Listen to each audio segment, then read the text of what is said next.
গত 3 থেকে 4 তারিখ মাননীয় প্রধান উপদেষ্টা বিমস্টেক ষষ্ঠ সম্মেলনে অংশগ্রহণ করার জন্য ব্যাংককে তার সফর। আমি খুব আমার ভূমিকা দীর্ঘ করব না। আমি আশা করব আপনারা আমি নিশ্চিত আপনার এই বিষয়ে অবগত আছেন। আমি 3-4টা বিষয়ের উপরে আলোকপাত করব। প্রথম কথা হচ্ছে একটা বড় আউটকাম বিমস্টেকের হচ্ছে আমাদের মাননীয় প্রধান উপদেষ্টা বিমস্টেকের সভাপতি নির্বাচিত হয়ে চেয়ারম্যান নির্বাচিত হয়েছেন আগামী 2 বছরের জন্যে, এবং তিনি প্রত্যয় ব্যক্ত করেছেন বিমস্টেককে একটি গতিশীল সংস্থা হিসাবে এগিয়ে নিয়ে যাওয়ার।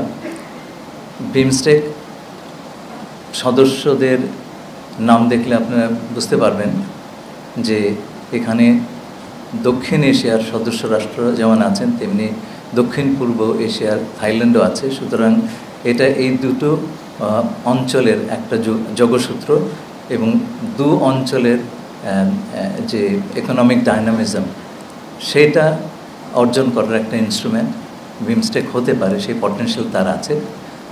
আগামী 2 বছরে আমাদের প্রধান উপদেষ্টা মাননীয় প্রধান উপদেষ্টা এই বিষয়ে ফোকাসড অ্যাটেনশন রাখবেন। বিমস্টেকের সচিবালয় কিন্তু ঢাকায়, সুতরাং এই আগামী 2 বছর সংস্থাটির সভাপতি এবং সচিবালয় দুটোই ঢাকায় থাকবে এবং আমরা একযোগে কাজ করতে পারবো বলে আশা করছি। বিশেষ করে বিমস্টেকের FTA ফ্রি ট্রেড এগ্রিমেন্ট, যেটা অনেক বছর ধরে কথাবার্তা হচ্ছে, অগ্রগতি খুব একটা হয়নি। এই ক্ষেত্রে আমরা প্রাণ সঞ্চার করার একটা প্রচেষ্টা ক্রিয়াশীল রাখব।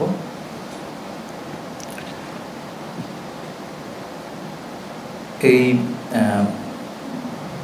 সম্মেলনে বিমস্টেকের সদস্য রাষ্ট্রগুলোর মধ্যে একটি চুক্তি স্বাক্ষরিত হয়, ম্যারিটাইম ট্রান্সপোর্ট কোঅপারেশন, এবং তাতে আমরা আশা করছি আগামী বছরগুলোতে এই দেশগুলোর মধ্যে